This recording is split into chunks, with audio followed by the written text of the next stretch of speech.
Hello everyone and welcome back to another video from How to Fix Online.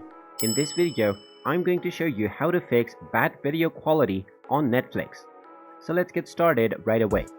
If you're trying to watch a show on Netflix but the video quality just isn't satisfactory, or if it's not as good as it's supposed to be, then there are a few issues that might be causing this. The main issue behind this is that your internet connection is not working properly.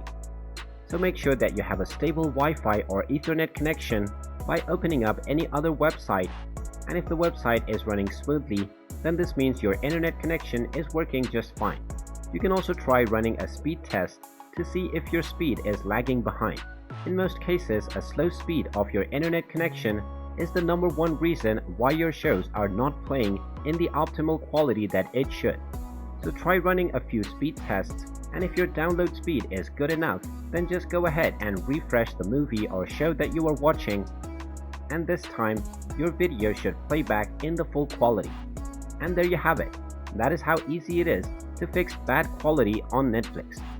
If you find this video helpful, make sure you hit that like button and subscribe to our channel if you haven't done so already.